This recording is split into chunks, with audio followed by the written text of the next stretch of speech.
postoji jedna univerzalna podela. Ili si čovek ili si govno. Ne postoji ništa drugo. Neće zato što drže ljude u lažima, jer to je njihovo topovsko meso. Pa neće valjda Danilo sutra ići da ratuje. Imali jednog iz neke političke stranke ili ima nekog strica, teču, ujaka. Kako je moguće da ni u ratu, a ni u covidu niko od političkih govana nije odapao papke? Alo bre, ovo je moja zemlja. Nije gino samo tvoj, nego i moj deda. Ko se bre stidi porekla? Nikad u životu. Ali da živim 100 put, prezire bih onu sortu. Uvalili su nam ovi ljudi konstitutivne narode. To je najveća glupost na planeti. Jer Bosna i Hercegovina uvijek bila bosanska. Uvijek je bila bosanska. Neće moći. Jer s druge strane sad sjede ljudi koji to vide. Ako ste nekad mogli, danas više nećete. Ni Zagreb, ni Beograd, a pogotovo ovi crveni kombi i ronhili iz Benelukije. Ako je ta ratna upotreba jednog simbola nije dovoljan zakon da zabranimo zastavu RS-a, kako je onda ratna upotreba Ljiljana postala razlog za kriminalizaciju simbola armije Bosne i Hercegovine? Ko mi odgovori na to pitanje, dajemo $1 milion. Mene porediš s Ante Pavelićem. Sram vas bilo. Niko ne reaguje. Ima li tu malo dostojanstva? Jer ako neko može povući paralelu s NDH, fašizmom, etničkim čišćenjem, onda su to režim u ratni režim Republike Srpske i država Srbija. Šta ste još radili po Banja Luci, to samo znaju ljudi koji ili ne znaju ili su pod zemljom. Ali o tom i to nije zaboravljeno. Otkud oni tvrde da smo mi Srbi, a što se ne zapitaju da oni možda nisu Bosanci? Pa posle 500 godina boravka Turaka... A da ne ulazi samo to. Samo mi na to odgovorite. Sasvim je normalno da ti se ponosan na svoju zemlju. Jedino ja u Bosni i Hercegovini moram da se pravdam što volim Bosnu i Hercegovinu. Pošto ja više nemam namjeru da se pravdam, ja djelujem tako i ne dam da bilo ko omalovažava ovu državu.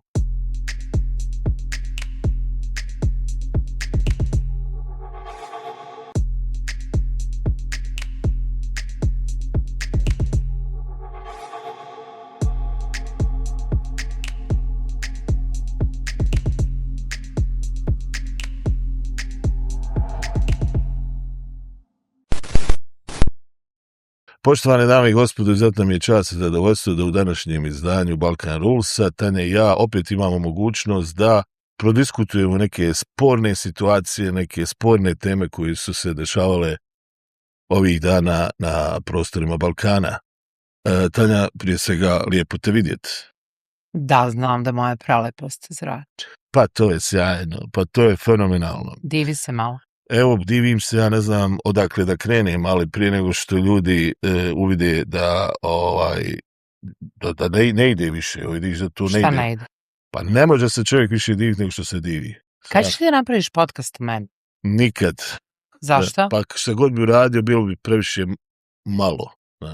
nemoj tu šuplju zbog koje sam i pala pre 8 godina. Lepo te pitam, kad ćeš ovdje da sedneš i da kažeš ovaj podcast posvećujem nekome bez koga moj život ne bi imao boju, miris. Poštovane dame i gospodo, današnju temu ćemo da preskočimo. Hvala Bogu, ima ovih budala više nego... Koji budala? Pa ovi o kojima ćemo pričati. Sad ne znam jesu li budali ili nisu, ali ova tema počinje sa bosansko-hercegovačkim klubcem, našim poznanikom, prijateljem, pobratimom Štukanom, koji ovih dana boravi u Prištini. Tamo se sastao sa albanskim izdavačem Bešćetom Bicijem, koji je objavio albansko izdanje njegove knjige Blank. Sad, sve bi to bilo lijepo i krasno, da ovo nije Balkan i da čovjek uvijek ne može da ne očekuje, da se uvijek nešto žilavo desi. A to šta se desilo je izjava uvaženog glumca koji je rekao: ako je Kosovo Srbija, kako mogu da uđem na Kosovo, a u Srbiju ne. Ajde ti, molim te, mi objasni, poznavajući situaciju, šta je on time htio da kaže? Prvo, ja nisam Feđin advokat, niti želim da tumačim šta je on hteo da kaže. On je rekao što je rekao, a u mom tumačenju to što je on rekao, to znači gori more, tope se planine. To je znači sve mi diraj, uzmi mi tatu i mamu, Kosovo mi ne diraj, a oni ljudi države, a granica pasoš. Mislim da je to u njegovom stilu jedna vrsta ironije, gde je rekao ako je to celovita država, kako ja mogu da uđem u jedan deo te države, a u drugi deo ne mogu. Ja to tako tumačim. Da li je to on zaista tako i mislio ili ne, ne znam. Ali ta njegova izjava po meni je nešto što apsolutno ne zahteva zasedanje Doma staraca i Veće Veliko Srba. To je moglo apsolutno da prođe ispod radara. Jer ono što nama prolazi ispod radara, a šta se komentariše, ako bi to stavili na neki tas državnih pitanja, ove nebitne stvari daleko vode. Kako onda reaguješ na rečenicu koju je uputio kao odgovor Stevandić, ja ne znam kako bi ga nazvao. Možemo li da ga ne nazivamo? Hajde da ga nazovemo, ali da znamo ko je. Crveni kombi. Crveni kombi, gospodin iz crvenog kombija. A kasnije ćemo... Ne, nije on iz crvenog kombija. Ako si u crvenom kombiju, obično te nema. Pa dobro da sad ulazimo... Vozač crvenog kombija. Mi svi smo vidjeli o kakvom se kalibru čovjeka radi. Postoje snimci gdje on tuče ljude u Kotorvaroši, gdje istjeruje ih iz kuća. Imali smo gosta Amira Zukića. Imamo gosta Amira Zukića koji je najavio da će imati ispovijest o tome šta mu je uradio sve taj, ne znam, mogu ga crveni kombi. Crveni, ne znam ti nija šta. Ali neprijatno mi uopšte da uzmam njegovo ime u usta. Ali on je rekao odmah, znači nakon što se Feđa oglasio u novinama i kako se već to desilo, neka dođe on u Banja Luku. Šta to treba sad da znači?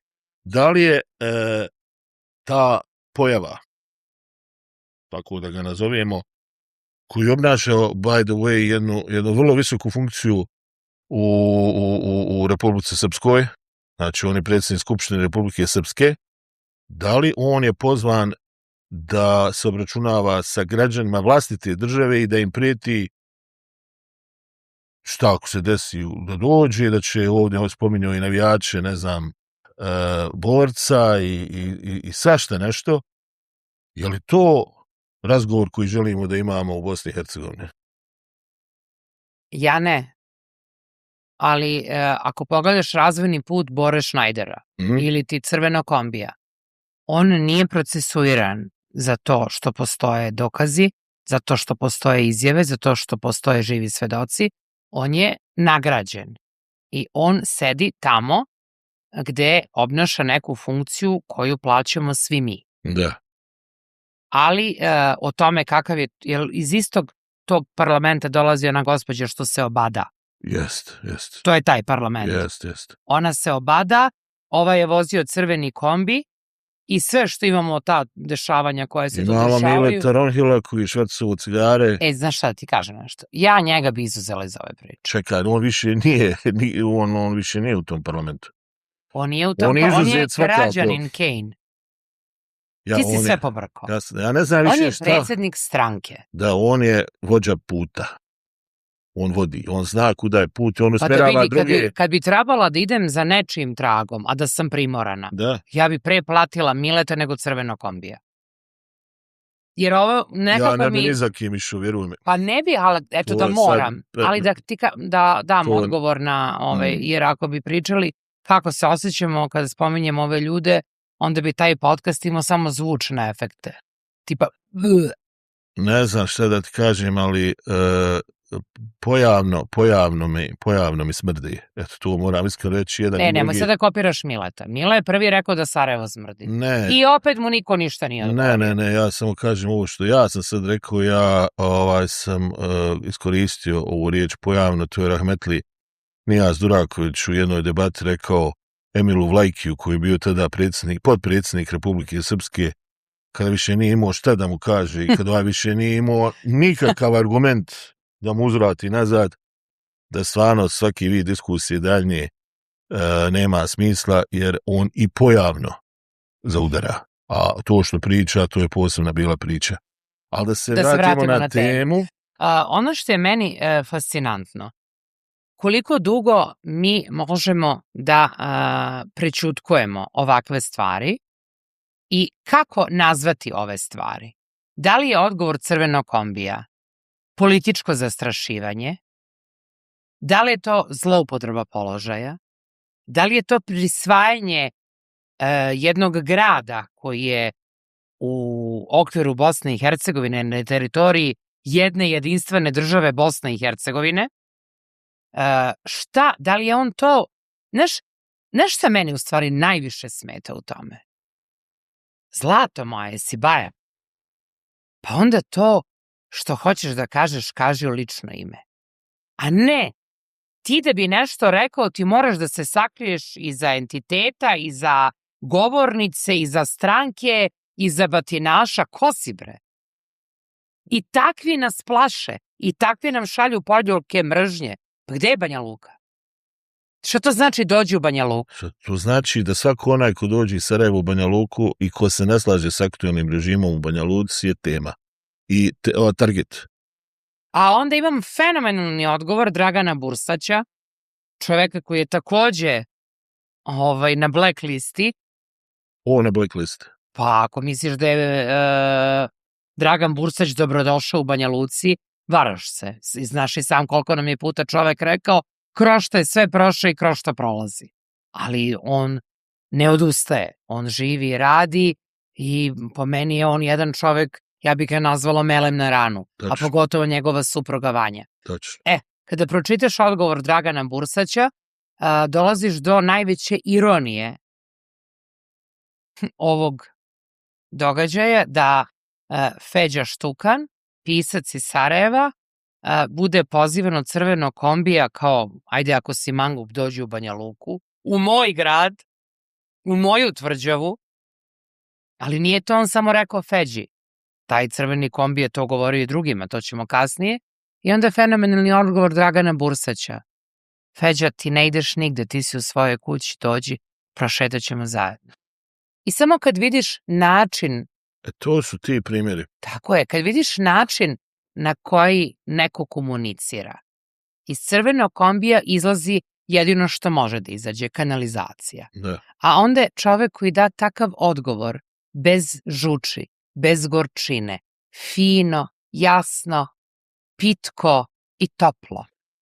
Bez da nešto potpiruje, potpaljuje. Da. Feđa, ti si kući, izvoli, dođi, prošetat ćemo zajedno. Da li je ovo potvrda tendenciji potrebi da na sceni su još uvijek, i to jako, jako izraženo, ljudi koji žele da podijele ovu državu, da podijele ljude, da stvaraju strah i mržnju, da na svaki mogući način raspiruju te neke aveti prošlosti koji su nas doveli bukvalno do ovdje gdje smo danas.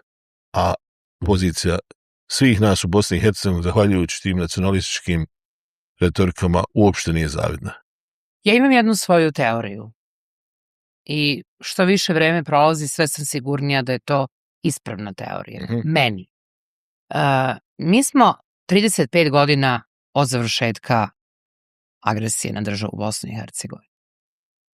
Nakon toga su izašli pojedinci kojima je taj rat bio brat. Da. I ako pogledamo listu bosansko-hercegovačkih milionera ili zionera, to su ljudi koji su na ovaj ili onaj način bili saučesnici, učesnici, ne znam nija kako da nazovem, akteri za nekog rata, a za njih sjajne podloge za sticanje prvog miliona, a svi znamo da se nikada ne pita kako se stekao taj prvi milion. Ta neka generacija koja je izašla iz tog rata odgojila je svoju generaciju. Ta generacija njihove dece nisu, čast izuzecima, nisu odrasli u porodicama gde se učilo o sticanju, nego ako ti treba, uzmeš. Drsko, bahato, na ovaj ili na onaj način. Podržiš stranku, ona ti omogući sve, ti imaš telefon i zoveš male ljude koji iz straha su srećni da tebi, Nikogoviću, će uraditi sve. Kad kažem Nikogoviću, po meni je najsiromašnija kategorija ljudi koji imaju samo kapital. I odmah da se razumemo, ako nemaš novac, nemaš života. I ona čuvena važno je zdravlje. Ne možeš da budeš ni zdrav bez novca. Ali najsiromašnija kategorija je ljudi kojima lopovi mogu da odnesu sve. Da. Odnesu ti sve materijalno, šta ostaje? Ljuštura u ljudskom obliku. Ta neka mlađa generacija nije naučila neko sticanje. Ako im treba, uzmi.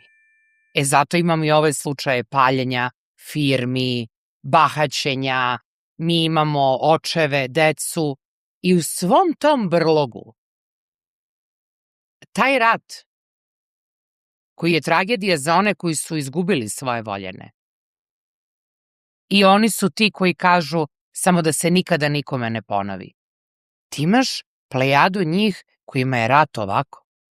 Izvor prihoda. Sigurno, ali... Jer njihova deca neće poginuti. Njihove žene neće poginuti. Ali jedna stvar koja se meni provlači čitavo vrijeme kao jedna crvena nit kroz čitavu ovu priču je da isti ti uvijek koriste istu mantru. Koriste svaku priliku da si umržnju. Jer, hajde da kažem ovako, ako je već trebao da se desi neki razgovor, onda je mogao reći Štukat sad postavlja pitanja o Kosovu i Srbiji, jel? A što tebe briga? Evo ja sad pričam, evo kako bi trebalo po meni da se ne kažem, kad kažem šta tebe briga, ne mislim na tebe, nego... Ne, sve jasno.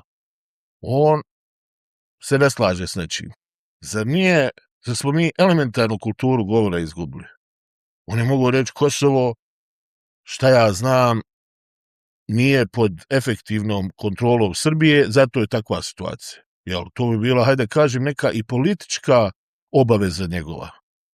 Ali ne, tu se odmah gleda da se drugi izgazi, da se ponizi, da se opljuje. On kaže odmah da je ovaj narkoman, da je to snajpersta, da je to ubica djece, da će ga navijači zgaziti. Pa gdje mi to živimo? Da li smo mi uopšte zreli za jednu kulturu govora? Da li mi znamo jedni s drugima uopšte pričati? I još takva osoba, predsjednik Skupštine. Kakav on primjer daje društvu? Ovo je obada, ona ne zna pričat. Čuli smo jednostavno što žena priča, šta bulazni, ono je sramota, da onakvi ljudi uopšte predstavljaju bilo koga. I sad mi dođemo i trebamo slušati to. Ali zašto se mi ne zapitamo da li su to možda adekvatni predstavnici? Pa ja želim da skrenem pažnju na tu anomaliju. Znači, prvo se skrene pažnja na tu anomaliju, pa vjerovatno sljedeći put prilikom izbora ljudi će se upitati jesu li oni stvarno adekvatni. Jer ja stvarno ne mogu da zamislim da neko ko nije u stanju da sastavi jednu suvislu rečenicu i ko se ponaša onako u javnom prostoru i još obnaša funkciju, ja mislim da ona je bila zamjenik u tom trenutku ili mijenjala nekog na toj funkciji predsjednice ili predsjednika Skupštine, da se onako ponaša. Ona je imala na duel sa onim dečkom Đorđem iz... Mislim, smiješno, nije uopšte vrijedna razgovora. Ono je više za Monty Pythona. Ali hoću samo da kažem, postoji li nešto ili neko ko to treba da sankcioniše ili sve opet mi treba da zabilježimo. Ja ne osjećam da se iko nešto specijalno puno oko toga bakće. A mislim da je jako bitno kako mi u javnom prostoru jedni s drugima pričamo. Evo ja prvi sam napravio jako puno gafova i pokušavam da se korigujem. Ne želim više ni na koji način da bilo koga vrijeđam. Ne želim, stvarno. Jer mislim da najjači argument je istina. I mi smo upravo tu gdje jesmo i kao podcast zato što širimo pozitivne vajbove i širimo naš najveći argument je istina. I zato imamo autoritet. I sad ja na to još nekog da ponižavam. Znači, ne želim više nikome ništa ružno reći. Pa zašto? Pa evo sad gledaj, zato kažem, kakve su ti misli, ja imam ružne misli kad pomislim na tog čovjeka. Vjerujem da se naježim. Jer odmah mi je slika onog jadnika kojeg on isteruje iz kuće, kojeg tuče u onoj garaži, kojeg tjera da otvara onaj gepek. On i petorica sileđija, svaka vam čast. I vi to snimate i na to ste ponosni. Šta ste još radili po Banja Luci, to samo znaju ljudi koji ili ne znaju ili su pod zemljom. Ali o tom i to nije zaboravljeno. To će vrlo biti brzo tema sljedećeg podcasta, tako dobro se pripremite. Naša namjera nije da vrijeđamo, naša namjera je samo da ukažemo na kakve sileđije, sa kakvim sileđijama mi u Bosni i Hercegovini posla imamo. I to je žalosno. Eto, to je nešto što meni stvarno para i dušu i srce i da on nekom nešto priča. Ja mogu shvatiti i Feđa nije tu čist, mogu je to malo bolje. To je mogla da se shvati ko provokacije, jer ako uzmeš i taj srpski korpus, ti kažeš dobro srpski korpus, stani. Još uvijek ljudi su emotivno vezani, zato još uvijek su rane tu. Objektivno Kosovo ima svoju teritoriju, ima svoj pasoš, on je otišao tamo sasvim regularno, sve ok. Ali čemu provokacija? I to ja kažem nije zato što i kad je najnormalnije otišao na poziv, Kesić je u Beograd, čovjek je uhapšen, maltretiran, zadržavan, zbog čega? Pa taj režim pa znamo mi dobro ko u Beogradu vlada i kakve su slobode i govora i slobode kretanja i generalno sve slobode. I na kojem civilizacijskom stepenu se nalazi režim u Beogradu, a ne ljudi. Moraš biti malo moramo raditi na tome da edukujemo i ljudi, da mi budemo bolji. Najlakše je sjesti ovdje i oplest na sve moguće načine sve redu. Ja znam da to ljudi voli. Ali hajde da naučimo da... Ne, ali šta je rješenje? Pa rješenje je da kažemo tačno ono što je bilo, da to osudimo, ali na jedan kulturan način. A znaš šta je meni ovdje najveći problem? Mi pričamo o verbalnom duelu između Feđe i tamo nekog crvenog kombija koji obnaša neku funkciju u entitetu. Da. Ja ne kažem da to nije vredno pažnje, ali nama je juče ovde u parku uhapšen Irac sa 25.000 tableta narkotika. Dobro. Pre toga je ne znam koliko stotina kilograma trave u paketama lepo obeleženih u sred grada, u sred belog dana. To nismo komentarisali. O tome se ne priča. Pa evo pričaj. Dobila si šansu. Ne, ali hoću da ti kažem, ne ti i ja. Mi ćemo uvek proći sve. I ti i ja se dotaknemo svih tema. Jedino što je još ostalo, da ujutru kad ustanemo upalimo ove kamere i uzmemo dnevne novosti da prođemo kroz to. Ja svaki 5 minuta dobijem inspiraciju za novi podcast. Zašto? Ovo nije način kako se komunicira, pogotovo u javnom diskursu. Da, ali zašto mene jako interesuje? I to me izluđuje. Ovde apsolutna tišina. Pa gde ste kolege pisci? Gde ste kolege pisci? Gde ste glumci? Gde ste ljudi iz javnog života da ustanete? Pa li vi mislite nekada treba da odete tamo sa nekim filmom, predstavom, da držite neki koncert? Zar ovo nije kroz Feđu atak na sve ljude iz javnog života? A kako bi neko reagovao da neko iz Sarajeva kaže ajde dođi na Grbavicu? Pa to bi na sva zona bilo... To bi bilo mudžahedini, ponovo jašu, jeste, kolju, 2 deteta bačeno lavu u Pionirskom dolini juče. Tu srpsku propagandu vidjeli smo dokle nas je dovela. A gde je naša propaganda? Ja ne želim da budem ko srpska propaganda. Dobro, ne treba. Ja ni po čemu ne želim da budem ko oni. Shvataš li, u tom je poenta priče. Ja a priori odbijam sve ideje fašističke koje dolaze, a većinom su dolazile i ti način dolaze iz Srbije. Pogledaj ti šta Informer o nama piše, šta piše politika, šta piše borba. Samo zato što imamo drugčiji stav. Samo zato što smo patriote. Samo zato što volimo zemlju odakle dolazimo i ne slažemo se sa njihovim stavovima. Je to razlog da nas pljuju? Zato ja kažem, mnogi ovdje se čude, mi smo ultra bosansko-hercegovački portal. I to je mnogima čudno kako može biti sada ultra bosansko-hercegovački orijentisan. A nije čudno kad imate podcaste u Sjedinjenim Američkim Državama koji apsolutno koji se dive svojoj naciji, koji podržavaju sve što Amerika radi, da ne pričamo o Njemačku, o Izraelu, o Francusku. Sasvim je normalno da ti se ponosan na svoju zemlju. Jedino ja u Bosni i Hercegovini moram da se pravdam što volim Bosnu i Hercegovinu. Pošto ja više nemam namjeru da se pravdam, ja djelujem tako i ne dam da bilo ko omalovažava ovu državu. Propagiram sve lijepe stvari, a isto tako skrećem pažnju na sve anomalije koje se dešavaju. Ovo što se desilo je anomalija. I po mojim nekim pravilima, neko ko obnaša tako visoku političku funkciju je dužan i da se ponaša u skladu s tom funkcijom. On je pokazao ko je, šta je u više navrata. Ali pozivam isto neke organe koji su već za to zaduženi da malo preispituju stvari, jer to je isto tako opasno i za generalnu bezbjednost u Bosni i Hercegovini. Ljudi se osjećaju nesigurno. Sad ti kao uspjeh otići u Banja Luku ili uspjeh doći u Sarajevo. Kao bio sam tamo, šta se tamo dešava? Da se vidio.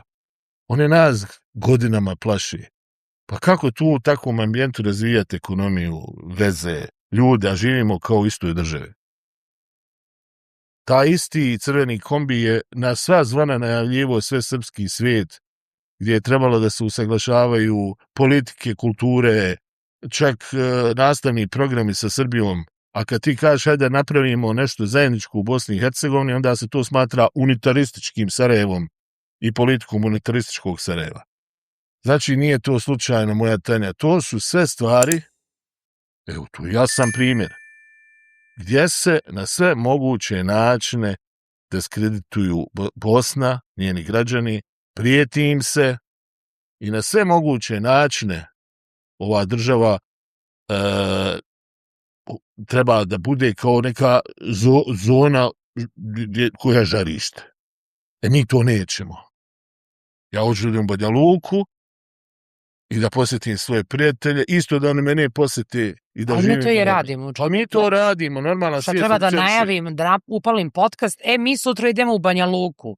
Vidiš ti da on pravi spektakl od toga, kao dođi ti u Banja Luku ako smiješ. Hajmo ovako, ako sada posložimo neke stvari, i ono što ja uvek govorim, kada se opredeliš i dobrovoljno izađeš u javni medijski prostor, moraš da prihvatiš da će postojati neki od čijih poruka narasteš 2 cm i srce ti bude ko planina. Da.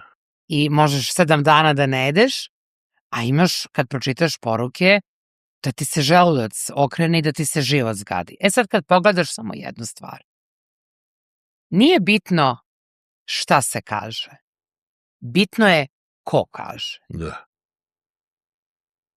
Sve te neke ljude koje si nabrao, imamo neke koji ne nabrajamo, jer ne želim, zaista, ovo je prestižni podcast.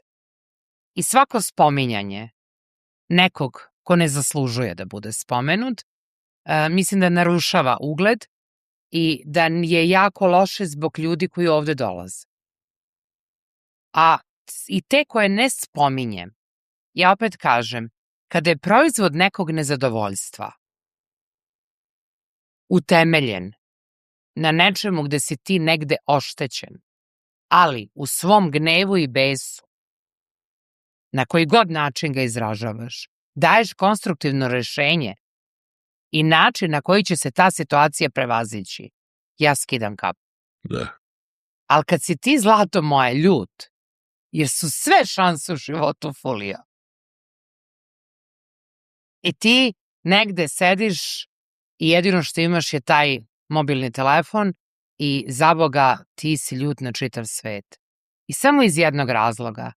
Jer kada si ti želeo da budeš deo ovih koji voze rotacije i skupe aute, tu ti se omaklo. Jedino te ne priznaje. Jer ti si ljut zato što ti je krivo što nisi tamo gde si možda nekad teo da budeš. A to se najviše vidi u politici. Dobro, tu ima raznih faktora. Ja sad hoću da pričam o stvarima koje su više nego opipljive. Ovdje dolaze eminentni ljudi koji treba da zasluže uopšte da ovdje dođu. Želimo da širimo kulturu govora. Niko nije savršen, vjerovatno smo i mi greške pravili, ja jesam prvi, hoću da kažem da mi i možda ću praviti još neke greške, jer vrlo sam emotivan, pogotovo kad mi neko udari na kašiku, kad mi neko udari na dostojanstvo, na familiju, na državu. To stvari gdje možda se nekad ne biraju riječi, ali mislim da je to sasvim normalno, jer u ovakvoj formi medijskoj je i dozvoljeno čak da malo bude čovjek grublji. Ali hajde držimo neki nivo, jer ipak ovdje dolazi jedan Miro Lazović, dolazi jedan Kljujić, dolazi, Božo Maljković, dolazi Svetozar Cvetković, dolazi Tijana Dapčević, dolazi Žarko Paspalj. Dolaze ljudi, da ne pričam sad o svim akademicima, nemamo mi više pravo, Tanja, da se razračunavamo tamo s nekim nepismenim ljudima koji možda obnašaju neke funkcije. Ja im želim sve sreće da jednog dana shvate gdje griješi. Naše je da budemo korektiv društva i da dajemo neka rješenja, pa sam ja prošli put i predložio da bude tu neka vlada u sjeni i sad ćemo je i oformiti. Sad ćemo eminentne stručnjake širom svijeta. Ono što mnogi ne mogu, mi možemo. Jer imamo ljude izvana koji žele da podrže ovaj projekat. Imamo ljude i ovdje koji su izuzetno edukovani i mi znamo put. Ali isto tako, pošto ga znamo, nećemo tolerisati neke anomalije, radit ćemo na njima da ih eliminišemo. Tako da volio bi da ovakav narativ eliminišemo iz našeg javnog diskursa koji je gospodin Crveni kombi demonstrirao. Onda bi volio isto tako da malo probudimo ove naše institucije pravosudne. Ja bi porazgovarao malo i o zastavi Bosne i Hercegovine, koju sam izuzetno slab. Neki će reći što se slab, zašto se slab. Ne želim uopšte da raspravljamo o zastavi za koju smo ginuli. Pričamo o zastavi sa Ljiljanima. Mi pričamo o zastavi sa Ljiljanima. I došlo je uslijed nekih dogovora raznih političara koji narod uopšte nikad nisu ni pitali. Oni su tu zastavu preinačili ovu koju jesu. Ja sam legalista, ja poštujem Bosnu i Hercegovinu i želim i kažem ok, sad smo prihvatili tu zastavu. Ali zašto mi uzimate ponos? Zašto se ne dozvoljava da ja svoju zastavu, koja je moj identitet, nešto s čim se ja identifikujem, moje ratno, nema veze, pod tom zastavom su ljudi branili ovu zemlju. Ne napadali, nego branili. Najplemenitije stvari u ovoj zemlji su se desile pod tom zastavom. Pod tom zastavom bili smo svi zajedno. I sad da te neku entitetu Republika Srpska maltretira zbog toga. Mislim da nije u redu, jer ako tim ljudima smetaju Ljiljani, a to je identitet jednog naroda, u ovom slučaju bosanskog, jer to je jednostavno simbol bosanskih kraljeva. A nama ne smeta zastava pod kojim je izvršen genocid i zastava Srbije koja je na svakom koraku u Republici Srpskoj, jer se malo s tom zastavom maše ko neka vrsta identifikacije sa tom zemljom. Ili po Hercegovini šahovnice. Šta je sporno? Sad trebamo mi se kontramjere ovdje da uvodimo i da jednostavno... Hoćeš ja da ti kažem šta je sporno? Evo ja pitam šta je sporno, ništa mi nije... Izvini, malo bahato, hoćeš ja da ti kažem. Ajde, molim te. Ne mogu ja da kažem u ime države, ali ja ne znam ko treba da kaže. Ali, na primjer, zamisli da se neko iz federacije glasio i rekao, molimo sve naše građane koji su dobili kaznu iznosu od 200 meraka zbog isticanja zastave Bosne i Hercegovine, da se obrate tu i tu, država će snositi te kazne, dok se taj zakon koji postoji ili ne postoji ne ukine i stavi van snage. Nikad oni meni neće zabraniti zastavu Čekaj, seljanima. ajde, stani. Izletilo iz mene. Stani. Rekao si da hoćeš da se koriguješ. Ajde. Znači, ja ti kažem, ne pričamo šta bi bilo kad bi bilo i da li će tebi neko uzeti iz srca i duše. O tome ne pričamo. Pričamo o činjenicama. Da je, evo, juče bilo svetsko prvenstvo, da imaš na društvenim mrežama, da ljudi su dobili kaznu od 200 maraka. Ja sad ne pričam o reakciji njihovoj. Ja pričam o nedostatku reakcije ovde. A što mi nemamo, na primer, kao što ima ova sanitarna, tržišna i ova inspekcija, kako mi nemamo neku inspekciju, pa samo prođemo i na firmama, ako nije istaknuta zastava države u kojoj se nalaziš, dobiješ kaznu i lepo sednemo iz auta i popišemo sve šahovnice i sve trobojke. Fino kazna. Ja ne znam, to je sad pitanje naših nadležnih, ali imam Pa jedno eto, vrlo interesantnu tezu koju sam ovdje razradio, pa neka ljudi malo razmisle o tome. Pitanje je kako smo uopšte došli do ovdje. Znači, Narodna skupština Republike Srpske 9. jula 2026. usvojila dopune krivičnog zakona, molim vas, kojim se javno isticanje i promoviranje zastava i simbola armije Bosne i Hercegovine predviđa i do 3 godine zatvora, odnosno od 2 do 5 godina u težim okolnostima. Sad pazite dobro. U istom zakonskom paketu obuhvaćeno je veličanje ustaštva i NDH. Ako to nije uvreda, onda ne znam šta je. Znači, ako smo došli u situaciju da u Bosni i Hercegovini simbol vojske međunarodno priznate Republike Bosne i Hercegovine bude stavljen u isti zakonski kontekst sa ustaštvom i NDH, pa šta su onda vojska Republike Srpske, policija Republike Srpske, vrh Republike Srpske? Šta su one? Šta su one? O čem pričamo? I niko ne reaguje. Mene porediš s Ante Pavelićem. Sram vas bilo. Niko ne reaguje. Ima li tu malo dostojanstva? Jer ako neko može povući paralelu s NDH, fašizmom, etničkim čišćenjem, onda su to režim u ratni režim Republike Srpske i država Srbija, koja je osuđena da nije spriječila genocid. Pa šta ste radili onda? Nas poredite sa gdje smo se borili za zajedništvo, za sve one pozitivne civilizacijske vrijednosti i tekovine koje stvarno čine čovjeka čovjekom. A vi, zašto ste se vi borili? Da smrdite u istom toru. Rekli smo nećemo vređati. Ne mogu, ovo me vrijeđa. Možeš. Ovo me vrijeđa. Možeš, u čemu je Evo, razlika pokušavam, ali to između tebi? opet ništa strašno, ovo je samo pokušavam, ali teško, evo, pokušavam. Zamisli, molim te, samo zamisli, NDH, to je strašno. Evo imamo ovdje Telex. I još jedna stvar, hvala iz režije, oni brkaju, oni ne znaju šta je zastava Bosne i Hercegovine, a šta je ratna zastava armije Bosne i Hercegovine. Zastava Bosne i Hercegovine, by the way, uopšte nije, zato nema krivičnog djela. I zastava ispred Ujedinjenih nacija. Ja, tačno.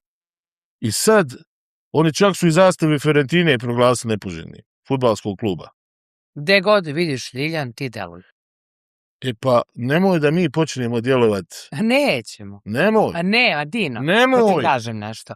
Ovo je polako. Nemoj. Ovo je vrlo jednostavno pitanje. Zbog čega? Hvala režiji.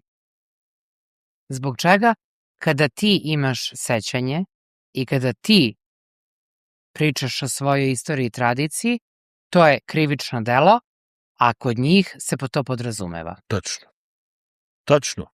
Pa znam da je tačno. A ko je osuđen? Ko je presuđen? Ja tebe pitam, ja se ne obraćam njima. Ja se sada obraćam, ali ne znam kome, u državi u kojoj živim. Jer vrlo je prosto pitanje. Ako oni rade šta hoće i kako hoće i sprovode zakone koji hoće 3 godine, 5 godina, šta ako sutra odluče da ne smemo da dišemo? Naprimjer, ti i ja odemo sutra na Pale, kao što idemo svakoga dana, ili odemo na Jahorinu i kažu da iz federacije kad dođemo ne smemo da dišemo. Šta ćemo onda? Jer oni to mogu da izglasaju, ali ovde nema ko da se usprotivi. Šta da radim? Da idem sa bocom kiseonika, jer ovde... Pa to je činjenica. To je mizerno. Mizerno, moj Dino, da ne može biti mizernije. Pa šta bi bilo sad se postave ovdje barikade ko što su se nekad znale postaviti od SDS-a i da počnemo pregledavati ko nosi srpske trobojke u džepu, ko ima srpske zastave vamo tamo, pa ljudi, niko ne bi radi u Sarajevu. 20.000 ljudi radi. To nek se oni zapitaju. I šta sad, da im zabranimo da radi u Sarajevu? Ne znam ja. Je li to cilj da se ide u te... Čekaj, ti sad da pričaš da li da se zabrani rad u Sarajevu? Pa zar nije Mile dok je bio na funkciji pozvao da se napuste sve državne institucije? Nikoga poslušao nije. A dobro, i? A za dobre plate. Pa? Niko te ne dira. Znaju oni dobro šta se tu dešava. Pusti Mileta budalu, ali kad Mile dođe u istočno Sarajevo i kaže da... Mirno? Ne, kakav mirno. Još je on daleko od mirna. Kaže da muslimani previše kupuju nekretnina u istočnom Sarajevu, da je to islamizacija i da se Turčinu ne može vjerovati, onda opet se aplaudira. Znači, ko Vučić, možemo malo i na ovu stolicu i na onu stolicu. Pa gospodo, ne možete. Ovo sa zastavom neće proći, jer ćemo jahat na ovome. A mi kad nekome se na leđa popinjemo, gospodo draga, to će imati dalekosežne posljedice, ko što kažu naši prijatelji, Hrvati. Ali poenta u tome, niste fair. Evo, veselite se vi, srpski rode, sa vašim zastavama koje, by the way, su takve kakve jesu, ja ih neću komentarisati, ali nemojte mene stavljati u koš sa NDH. Ja sam narodno-oslobodilački pokret, ja sam svjetlo ovdje zajedno sa Tanjom i sa mojom ekipom. Mi se borimo protiv svih vrsta fašizma. Mi se borimo protiv primitivaca i znamo da u vašim redovima postoje ljudi koji razmišljaju na ovaj način. Jer vi gubite, mi dobijamo. I upamtite, koliko god da vas ima, ne možete dobiti nas. Ne možete. Ali pokrenut ćemo mi ove postupke. Jer Bosna je jedino što je relevantno na ovim prostorima. Kome se to ne sviđa, pravac Srbija, nemate više oštara, divite se tamo, a uvijek ste dobrodošli ovdje. Raznim, ne znate, nijakome već. Jedno pitanje ovdje, kada je crveno, plavo, bijela zastava, i to sam morao malo da pročačkam, je potpuno legalan entitetski simbol. Ok, kažem ja. Ustavni sud BiH čak je razmatrao argument da ista zastava je korištena tokom rata i zaključio da činjenica da se po tom simbolikom vodio rat sama po sebi ne čini boje i raspored zastave neustavnim. Znači, po tom zastavom se klalo, po tom zastavom se palilo, džamije rušile, mezarja preorana, koncentracioni logori, masovne grobnice, to je okej. I mi se ne bunimo. Evo, simbol, sve okej. Pa dolazim do pitanja jednog. Ako je ta ratna upotreba jednog simbola nije dovoljan zakon da zabranimo zastavu RS-a, kako je onda ratna upotreba Ljiljana postala razlog za kriminalizaciju simbola armije Bosne i Hercegovine? Ko mi odgovori na to pitanje, dajemo $1 milion. Evo, $1 milion na ovo. Dobit ćeš 1000 odgovora. Dobit ćeš 1000, da ne kažem čega, jer svi ti ljudi znaju o čemu ja pričam. Jer mogu ja tebe nešto da pitam? Pa ne, ja postavljam tako tvrda pitanja da nema vrdanja. Dobro, evo nema vrdanja. Evo ja imam za tebe pitanje i ja te molim za odgovor. Može. Sad mi sednemo u auto i stavimo zastavu, idemo za Banja Luku. Dobro. Pitanje, završeno. Dobro. I šta sad? Pa ja tebe pitam. Pa šta sad treba da me, zaustavit će me, udar će mi kaznu, ja ću... Gde ćete zaustaviti? Zaustavit će me U vjerovatno... Hrvatskoj? Ne, u Bosni ćete zaustaviti. Jel ja dobro razumem? Znači ja iz Sarajeva sada krenem sa zastavom Bosne i Hercegovine i zaustave me u Bosni i Hercegovini, naplate mi kaznu. Jesmo to dozvolili? Ti, profesora Hadždedića, s kojim ja ovdje svakog četvrtka, ko što mi kažemo, dirinčim. I on je meni izuzetno dragi, pošteni, divan čovjek.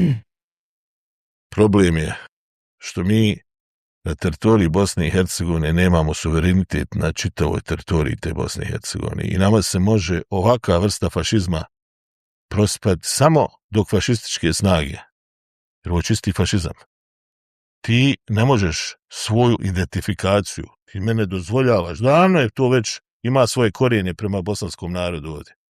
Svi vidovi identifikacije bosanske se omalovažavaju.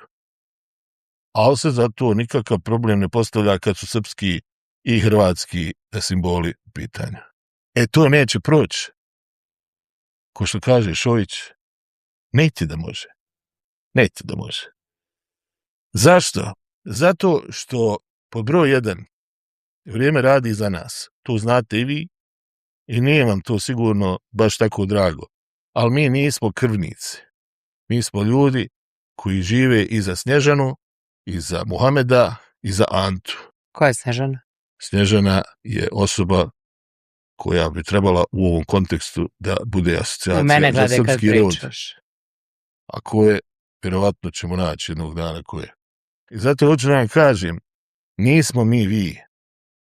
Mi se radujemo i vašem uspjehu, ali nemojte više da pravite ovakva sranja. Ozbiljno vam govorim. Jer nema potrebe, ljudi trebaju da se zbližavaju, ljudi trebaju konačno, Tanja, da žive ko što ti i ja živimo. Mogu jedno drugom reći šta god hoćeš, to ali... samo ja znam kako mi je. Ali ima nas more, znaš šta, i zato kažem, šta je sporno u čitavoj ovoj priči? Medina. Da počnemo da shvatamo da smo toliko mali da ove sve priče koje su kontra jedni drugih, da samo vuku nazad. 50 miliona je koštao instant teniski teren u Banja Luci da dođe Novak Đoković. Evo, ja te vodim u Banja Luku, super je klopa, gde smo bili s našim prijateljima. Yes.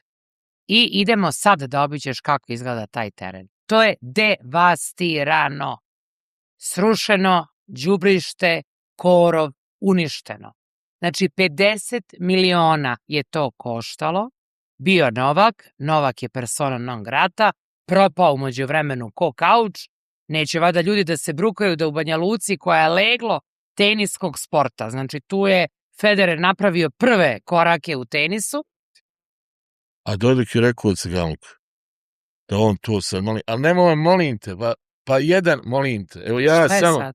Kad ja god dam argument, ti moliš da neću. Evo, ne, ali samo da kažem ovo. Ne može. Sama činjenica da je neko rekao iz vrha te politike, a ovim ostali pušu guzicu.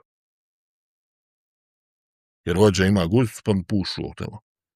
Da je Novak Đoković,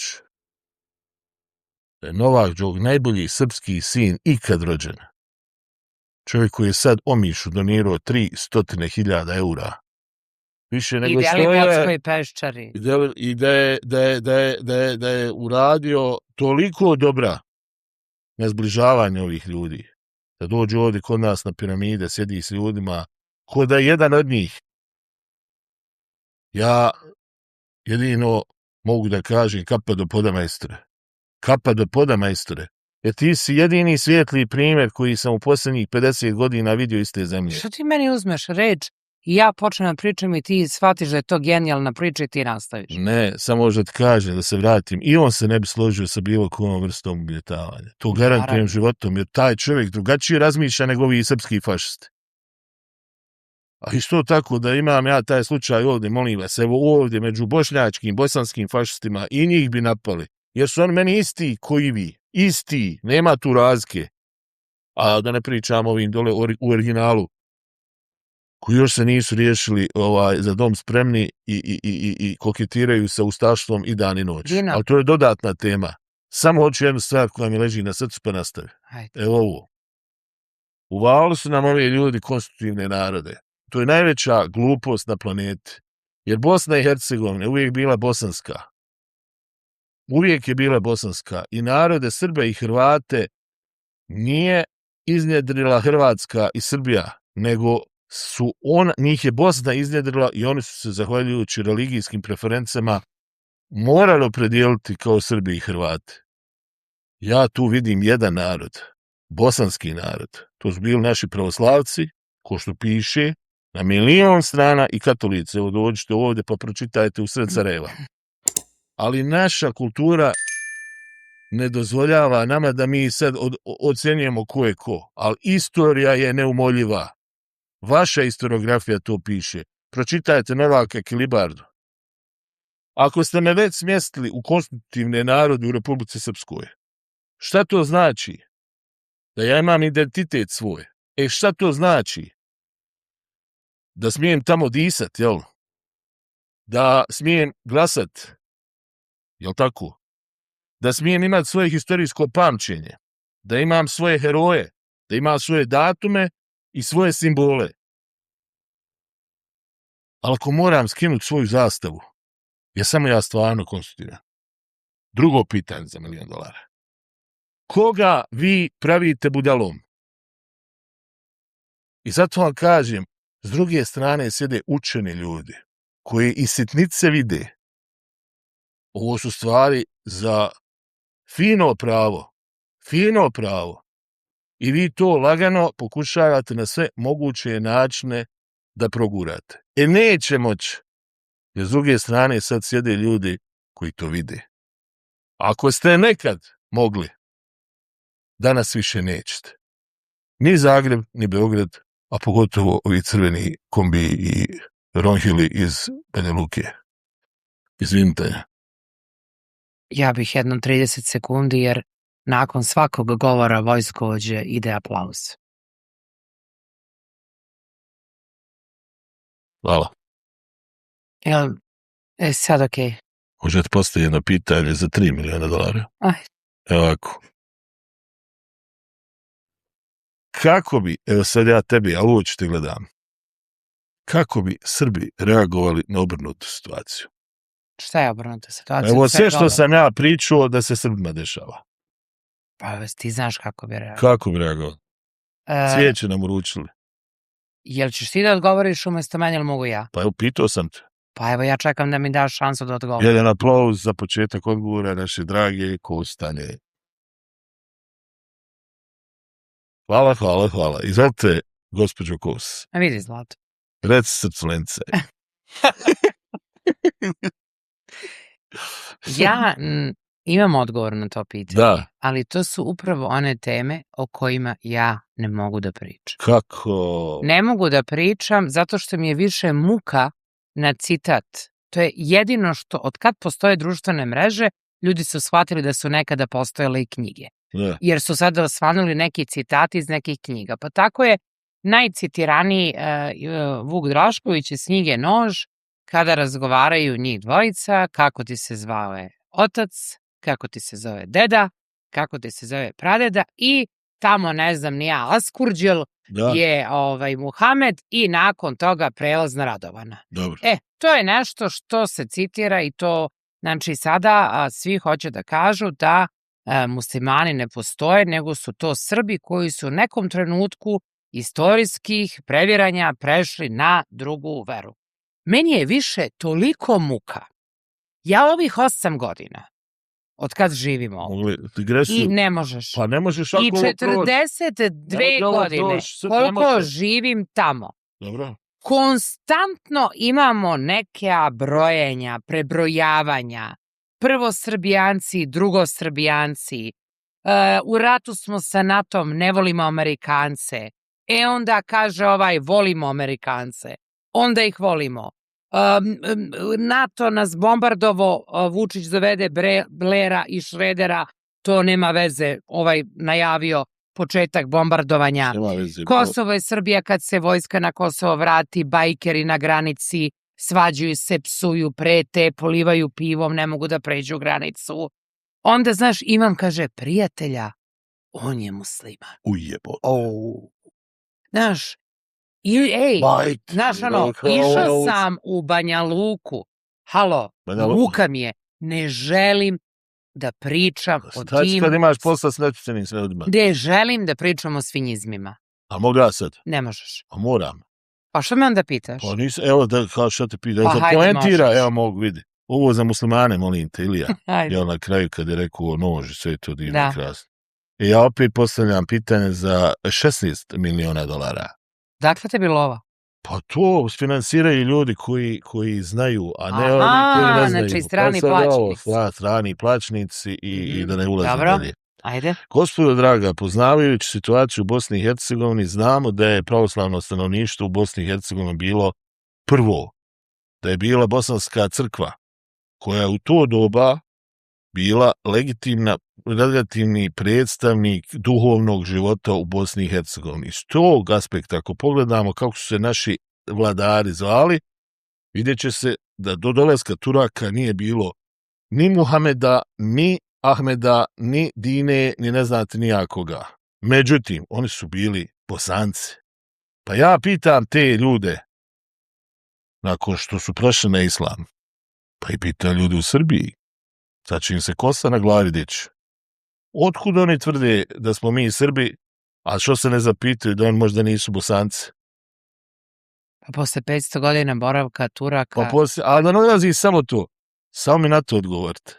I prekinite sa sranjima. Ja te molim da... Ja samo kažem, ja imam dovoljno... Pa kad me pitaš za moj identitet,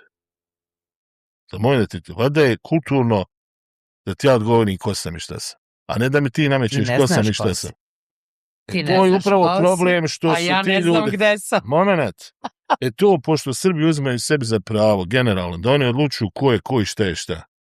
Kad budete slavili Bajram, kad budete išli 5 vakat namaza, klanjali, kad budete znali rasukat pitu, ko što je znala moja rahmetli nena, kad budete znali proučiti ezan, kad budete znali bosanski jezik na način ko što ga ja pričam, onda možemo biti dio jednog identiteta i onda možemo pričati da sam ja dio toga. Jer ako hoćete da znate ko je čiji identitet, uzmite definiciju identiteta, a to je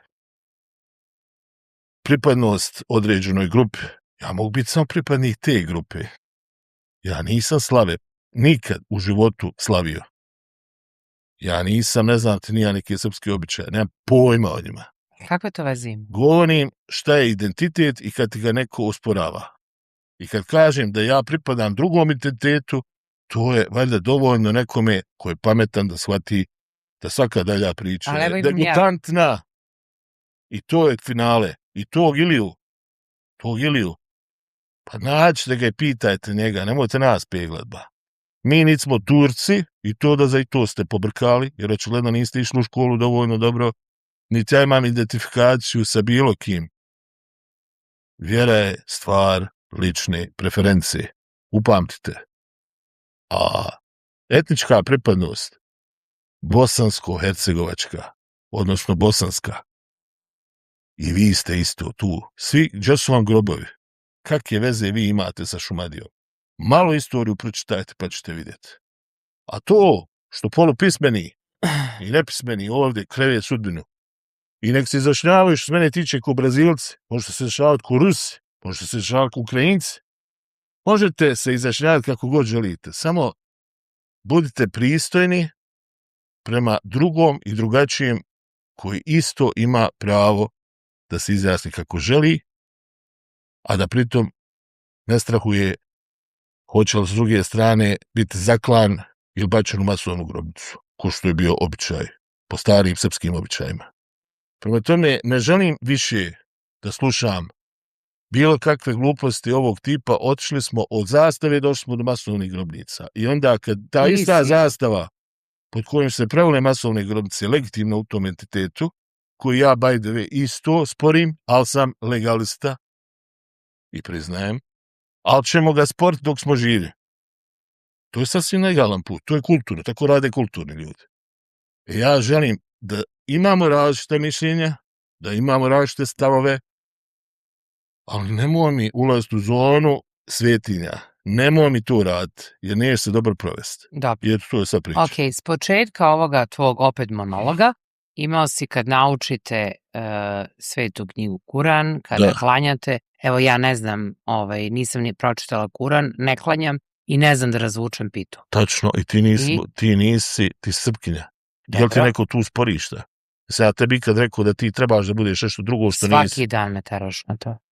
Pa natjeraću ti jednog dana da bude kvazi. Najviše ovo kupite imamo problem. Ti ne pripadaš mom jatu.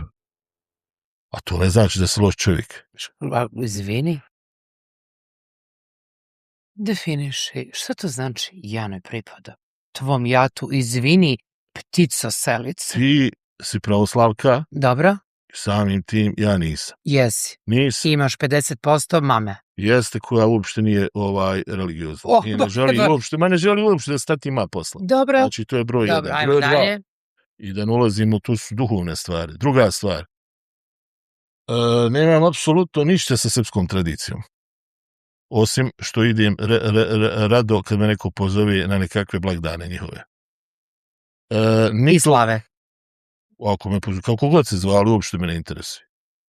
Poštujem ljude i nemam apsolutno nikakav problem da ljudi, dok mene ne ugrožavaju, uživaju u svom identitetu. Dobro.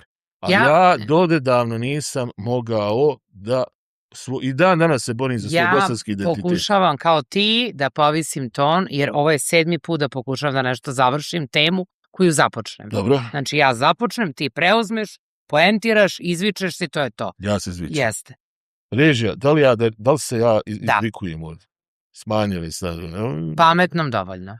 Izvolite. Pametnom inšaret dovoljno. Neš se uvući među nas, nema para. A ja uopšte ne želim. Pa eto, svoj posao, brate, dragi inšaret, tamo nekom drugom. Pa ja se tebi obraćam da razumeš. Ali nije se uvući. Ali zašto to tako tumačiš, vidiš? Ja samo kažem... U stvari si ti najveći problem. Ja sam problem. Jer, ili ti shvataš mogu ja o kakvim... Ovaj ovdje, ovo malo samo da zvolite. Vidi ovo je. Vidite ovo.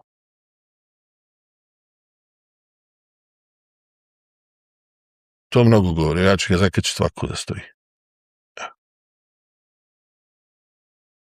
Izvini se što si me prekinuo. Izvinjavam se. Stvarno mi je žao. Ja predlažem da sve emisije patriotskog tipa vodiš sam. Dobro. Znači, i to sada najavljujem. Jer, prvo, ti i ja smo na istoj strani, u ovakvom načinu komunikacije dolazi do toga da smo se kao mi nešto suprotstavili. Ne prekidaj me. To je za budale, brate. Ne prekidaj. Pa nije tečno da smo na dvije strane. Mi uvijek smo na istoj strani, ali što ne znači da moramo biti, ti možeš biti Brazilka. Možeš biti Njemica. Molim te sad, ajde vodu. Uzmi vodu i drži u ustima 30 sekundi, ja ću da štopam. Hajde, pa šta je sporno? Ja samo hoću da ti kažem da ovo o čemu mi pričamo u 21. veku sa nekim ljudima radiš na projektima veštačke inteligencije, pokazali ste mi neki početak nečega, to je za mene, ja nemam pojma, govorite nekim jezikom koji ja ne razumem, tehničkim, nešto, neke alate koristite, pravite neki virtualni svet i imam to, ja time želim da se bavim, a ne ovim, jer upravo su oni postigli cilj kada ti i ja, koji nikada nismo gledali naciju, nacionalnost, pripadnost, religijsku boju kože, ne interesuje me. Postoji jedna univerzalna podela. Ili si čovek ili si govno. Ne postoji ništa drugo. Ti koji zarađuju, isključivo profitiraju, dok se mi glođemo, šta mi je bio deda, koja mi je zastava, koja mi je himna, smem li ja kolima sa ljiljanima, ti ćeš meni, dobio sam batine sa 4 S i što veličam Dražu Mihajlovića. Na takvim temama neko zarađuje. I dokle god se time bavimo, treba Dino ignorisati. Ignor. Mi im previše dajemo pažnje. Hej čoveče, vidi Kosovo. 50 godina kupuju. kupili državu, tap, cap, granica, pasoš, ćao. Pa što ta Srbija više ne pogleda i ne kaže ljudi? Neće zato što drže ljude u lažima, jer to je njihovo topovsko meso. Onda Pa neće valjda Danilo sutra ići da ratuje. Kada je Marko imao ravna stopala i bio emotivno vezan za mama Miru, pa nije otišao rat. Milošević. Jeste. Tuđmanov nije ovaj vaš bio u trezoru. A čija su ovo groblja oko Sarajeva? Odgovori mi čija su ovo groblja. Ima li jednog iz neke političke stranke? Ili ima nekog strica, teču, ujaka? Kako je moguće da ni u ratu, a ni u covidu niko od političkih govana nije odapao papke? Možda imaju rezistent su Oni su rezistent. Meni ovo nije smešno. Ovo je istina. Nije ni meni smešno, vjerujem. I pitaš me zašto se narodu ne govori istina. Pa da ih drže u strahu, da ih držiš na kratkim diskinama. Zato pošto... U 21. veku predsjednik jedne države, alo, dođi sutra, bija, zaposlićemo. Kako se to zapošljava u biju? Preko telefona, na skupu u Donjem Sumbulcu. Ko je to uradio? Vučić. Ja ne pratim njega nešto Ma specijalno. šta ga ne pratim? Naravno da ga pratim. Naravno da ga pratim. Ne bi ga pratila da je on u Gvatemali. Ali ga pratim zato što mi je na sat vremena odavde. I zato što živim na principu spojenih sudova. Točno je to, ali... I naravno, to je jedini razlog zašto pratim. I zašto čitam sve vesti. Sad se ti na mene, je li ovo dranje srpsko bolje nego ovo pre bosansko? 5 dana akcija u Vitezu, pohapšeni svi sa drogom, ovde u sred bela dana droga. Ljudi, hajmo da se dogovorimo. Postoje države koje se bave pranjem para. Odeš u banku, kad hoćeš to da uradiš, banka ti uzme 30%. Pranjem para ili neće nešto reći, ispade, dobro, u redu je. Hajde, uzmi vode. Imate pranje para i pravljenje sranja. To je Kad problem. imaš lovu, možeš i da napraviš sranje. Ti imaš generalno, znači, određene političke elite koje su zadužene isključivo da prave sranje. Jer dok god prave sranje, oni su na vlasti. A uz to i rade... Šta misliš kad bi Ronaldu neko zapalio, da je napravio neku fabriku, pogon nečega i Ronaldu to zapale? A? Da li bi to neko sem Dine i Tanje još prokomentarisao? Znaš šta ću reći? Čitav svijet bi se nadigo i rekao da ja ne znam šta se tu dešavalo. Ne znam, ne interesuje me. Ali oni koji trebaju da odgovaraju imaju za to, pažnjem ti, ja sam za sistem. Ja nisam... Dobro, ali nemoj ići dalje od pitanja. Znači, ja pričamo o istom... Pa čekaj, to sve ima veze s ovim o čemu mi pričamo. A onda taj isti čovek, kad ode u dresu Real Madrida, u Beograd da igra Musa Tučirne, ostatak. I onda zamisli ovde kad je bila srpska himna, onda su osvištali, što je meni bilo jako teško, bili smo zajedno na utakmici. Ja sam u tom trenutku izašla, jer to je ono što Marcello kaže. Ne volim nešto crkvu, ali kad mi je ruše, ne dam, bre. Dobro, ali ja ću isto tako reći. Ali ću poginuti za istinu i boli me što si osuđen od svoje zemlje, od svog naroda, čak i od nekih mojih prijatelja. Kako mogu da kažem da je Ratko Mladić zločinac? Kako mogu da kažem da je u Srebrenici bio genocid? Kako si se prodale, i klasično pitanje, si prodala veru za večeru? Aha. Imali smo poziv od kolegi iz Balkan Infa.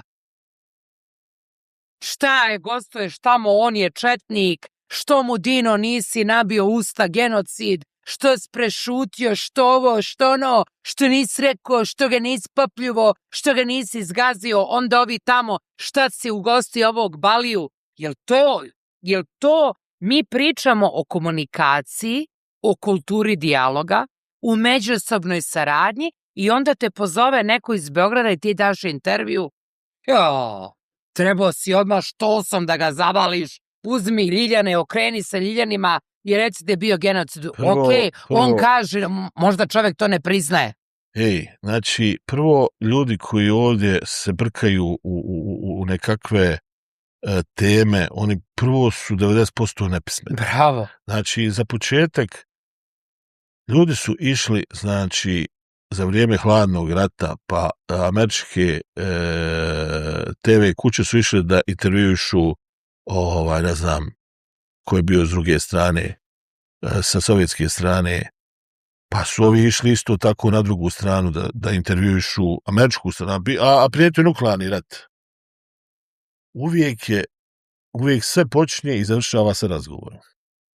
Mene jako interesuje, pošto znam ko njemu tamo gostuje i znam kakav renome taj kanal ima, mene jako interesuje mišljenje urednika tog podcasta i jako me interesuje da probamo da nađemo zajednički jezik na bilo koji način, kao što sam rekao danas, da probamo, istaći te stvari preko kojih ne možemo prijeći, jer uvijek će ih biti, ali sigurno da probamo da lagano uvodimo i neke stvari koje su afirmativne da bi pokušali smirivati situaciju. Ja mislim da je ono najplemenitiji čin koji se mogu desiti. I hvala mu na kraju, jedini koji nas je pozvao, svi ostali kao hijene pljuju iza leđa. Čast. A ovi što koga je zvao, kako se zvao, kome se zvao, pa osnovna stvar je čak i kad imaš preko puta čovjeka s kim se apsolutno ne slažeš, s kim ne bi kafu popio, a on ima neku funkciju, on se pita za nešto, smisao upravo našeg posla je da ga pitamo. Da li se ja lično slažem sa njim ili ne, to je sasvim druga stvar. Znači, sloboda govora. Ja pitam, on odgovara. A znaš što je meni fascinantno? Svi ti kritičari, ti uši te iza tastature. Kako te ne mrzi da napišeš ovoliki komentar i tekst šta si ti trebao nekome da kažeš u emisiji? Danas. Ne treba ti kamera. Telefon, upališ i obratiš se tom kome točno, se obratiš. Imaš mail, Ma ne treba mail, čoveče, danas otvoriš svoj profil Instagram i raspališ, pa ako budeš gledan, prerašćeš u neki kanal koji se prati i napraviš svoju publiku. Ali okej, hajmo da vidimo, osim pljuvačine, šta ti nudiš kao rešenje, Zlato? To je ono, ja nisam da, ne znam, Pera Perić bude predsjednik države. Dobro, evo nije Pera Perić predsjednik države, koja je vaša alternativa, pa ja je nemamo, znam da neće da bude on. Tačno. Ko ti daje za pravo da misliš kad ne znaš? To je ono kad se ja našla i kad sedim u kafani i kad su prisutni oni ljudi koji su sveznajući. Kad kažem, Bože, samo da me nešto ne zaboli, strah me, operisat će me. Jer on ide od pretpostavke, ja ne znam, ali mislim. To nas je koštalo. Zamisli koliko je to strašno, Dino, reći, ja ne znam, ali mislim. Šta ima da misliš kad ne znaš? Ma ovdje ljudi seru i kad treba i kad ne treba. Prema tome, vrlo je bitno da čovjek je ocijeni s kim se druži, ko su ti ljudi, koje su im ambicije. U većini slučajeva ljudi žive tuđe živote. Mi ovdje pokušavamo da promoviramo neke stvari koje su anomalije i da ih ukinemo i da probamo pozitivno da djelujemo na društvo, a pozitivno ćemo vam pokazati, evo, pokušavamo tu vladu spasa, pokušavamo najeminentnije stručnjake da dovedemo ovdje, pričat ćemo, moramo pričati o ovim problemima da bi našli neka rješenja. Molim te, pustio sam te sad, dozvoli mene. Hvala te. Na drugoj strani, ne želim uopšte da se osjećam šta ko priča i kako priča, jer to su trećerazredne tričarije, ne želim uopšte na taj nivo da se spuštam. Radimo, evo polako, na nekom, hajde da kažem, na nekom edukacijskom programu koji će omogućiti mladim ljudima da steknu neka znanja. Ne govori ništa. Ako želiš da ti se ostvari, ne pričaj. Dovlačimo u Bosnu i Hercegovinu ljude sa novcem koji će investirati ovdje, stvaramo nova radna mjesta i to ćemo vrlo brzo da promoviramo. Promoviramo društvo bogato, ne jada i čemera, u kojem će ljudi imati mogućnost da zarađuju, da se školuju. To su neke stvari, moramo preokrenuti svijest, moramo preokrenuti mentalitet, moramo se boriti protiv svega onoga što nas vuče nazad. Preziremo nacionalizam, ali smo svjesni ko smo i šta smo i kad nam neko napadne, to onda se moramo braniti, nekad možda malo nekonvencionalno, možda nekad i pretjeramo, ali Ti u svoje ime. ja govorim u svoje ime, evo. I zato kažem, mnogo toga ćete moći naučiti ovdje, mnogo povlastica ćete imati isto vrlo brzo, jer planiramo isto tako jedan komercijalni dio da otvorimo, tako da se ova sva priča polako razvija u jednu sasvim drugu stvar. Imamo, hvala Bogu, partnere koji su izuzetno moćni, kako politički, tako i ekonomski, tako i na internacionalnom planu, tako i na domaćem, tako da se apsolutno više ne obaziremo na gluposti. Nas gluposti ne interesuju. Nas interesuju oni koji imaju rješenja, oni koji nemaju nek uči. A oni koji su bezobrazni, imamo i za njih rješenja, tako da mislim da sve skupa kad sabereš, kad imaš opcije, onda ti je život ok. Ovi ljudi, nažalost, nemaju opcije i možda im je jedina opcija da se tako preko tastature te svoje bolesti ispoljavaju. Pa eto i njima puštamo, jer niko ovdje danas smo rekli ne voli kad te vidi da si uspješan, niko ne voli da vidi da si sretan, da si lijep. To je upravo razlog što se mi danas nalazimo tu gdje se nalazimo. To su neke stvari gdje taj jad mi u Bosni i Hercegovini nismo pobjedili i nećemo ga vjerovatno nikad iskorijeniti. Ali to nije razlog da baš sad gas se da. Jer ima jako puno ljudi koji su shvatili da to nije put i da treba ići u drugom pravcu. I zato kažem, i Bog je uz nas, tačno se osjeti neke stvari. Dobri ljudi su tu i hoću samo da kažem, ne dozvolimo da nam ljudi poput crvenih kombija, poput ovih, kako se zove, švercera, cigarama, da ne kažem kakvi još ostali kroje sudbinu, jer ti ljudi nisu tu da nama bude bolje. Pričat ćemo i o izborima, pričat ćemo o izbornim zakonima, pričat ćemo o ekonomiji jako puno, pričat ćemo i tehnologijama, ali sve u cilju da bi vi imali konkretne neke primjere kako se može primijeniti to da vam bude bolje. Znači, to je cilj, da imate benefit kad saslušate ovo. Evo, recimo, danas bi bio benefit da probamo da se ponašamo kulturnije malo, za početak. I da stanemo svi uz jednoga. Točno. Ako je danas jednom glumcu nebitno neko poručio tako, izazvao ga, to je izazov koji može biti ozbiljno sankcionisan. Točno. Zašto smo svi sagnuli glave? Ali sutra to treba da se desi meni, koga da pozovem u pomoć ako nisi odreagovao. I pošto je meni postao manir da podcaste završavam tekstovima pesama, Ajde. ovom prilikom pozivam Marčela Marčelo. se javi u emisiju. Malo je duži tekst, ali vredi, jer je skroz drugačiji kad ga slušaš uz muziku. A kada pročitaš reči, sve ovo o čemu mi pričamo. Slušajte svi ovu legendu živu. Ostaće nas toliko da stanemo pod šljivu. I kad pod šljivom bude nas samo 3, 2 će reći jedan drugom, izdajnik si ti. I dok se svađaju, onaj treći, glavni gore na vrhu krošnje, šljive će krasti. I pošteno jadno drvo ne zaliva niko, osušeno skapaće, a i mi pritom. I onda pitaš ljude što to tako, oni slegnu ramenima i kažu jebi ga. Jebi ga, zavladalo je jebi ga, pitaš čoveka gde je kičma, on ti kaže jebi ga. Pa šta ću sam, jebi ga, jadan, jedan, nebitan. Ja se ništa ne pitam, a malo sam i sebičan. Toliko sam zabrinut da delujem ko bezbrižan. Pljujem, ali tiho, pa glasam isto. Jebi ga. Ja bi ga malo rušio, malo i ne bi ga. Bolje da se ne mešam, bolje sve ispotiha. Ne stidim se zamisli da sve tone dok ja plivam, kad libim se da li bih, a libi mi je većina, u principu nemam princip, uglavnom čuva se glava i samo jedan stav, a to je da nema stava. Ava jedni odu po diplomicu kod Nezbita, drugi prave gemišt od repa i kemiša, kad pitaš što to rade, niko se ne snebiva, 1.000.000 ljudi sakrije sa iza prkosnog jebi ga. Jebi ga, važno je da se uhljebiš i uposliš, makar za šaku para lupaš plus, minus i gluposti, baš rodoljubivo, baš u desetercu, baš za budućnost, baš za našu decu.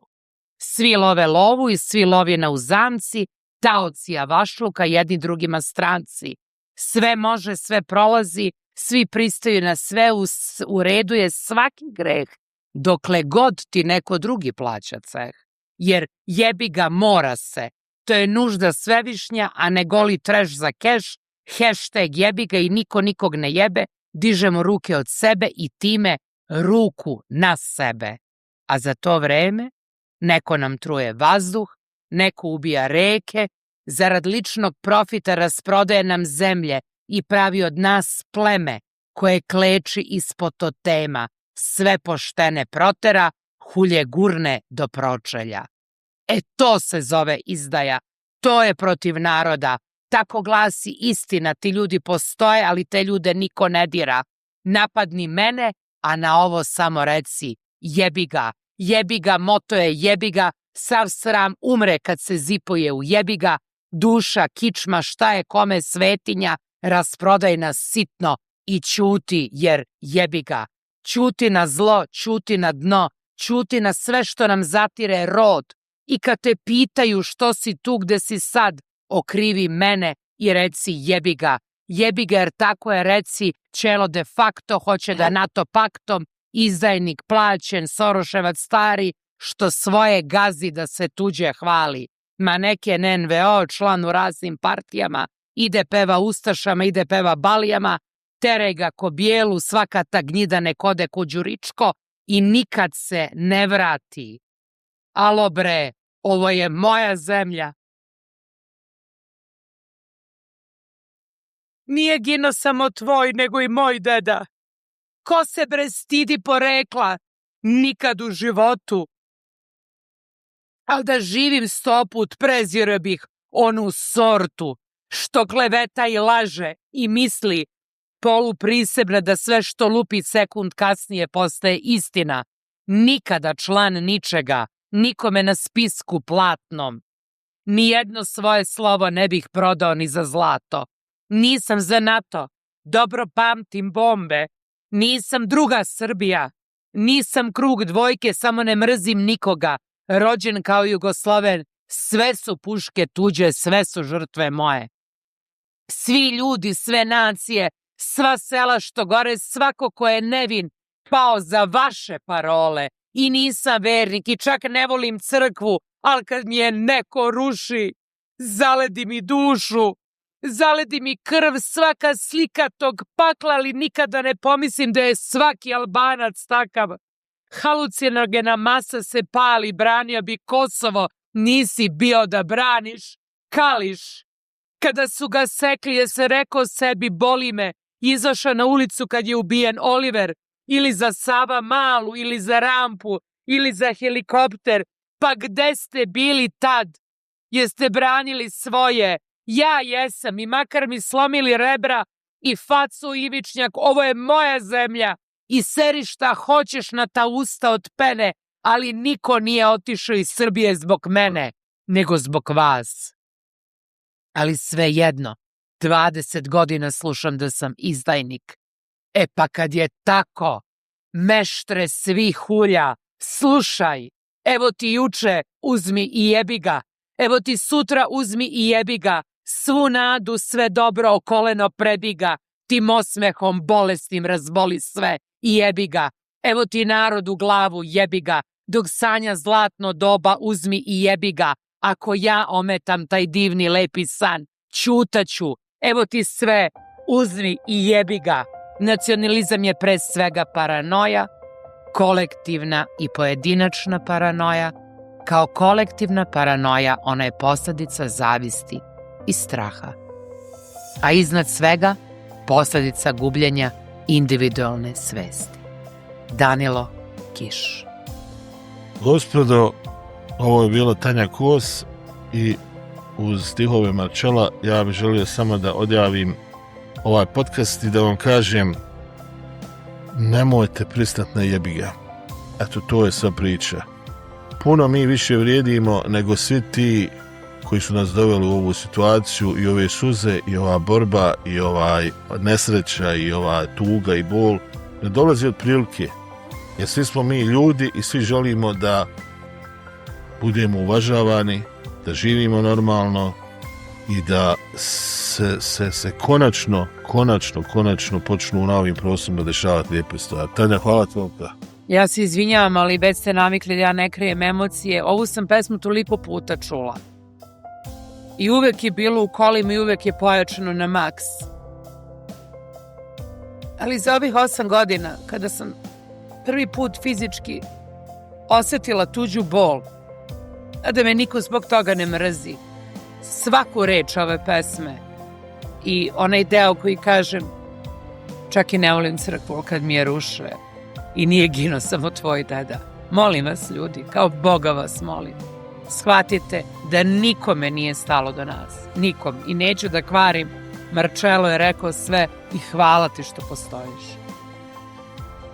Do sljedećeg podcasta želim vam sve sreće ovog svijeta. Živjela Bosna i Hercegovina i živjeli svi dobri ljudi u njoj, a i šire.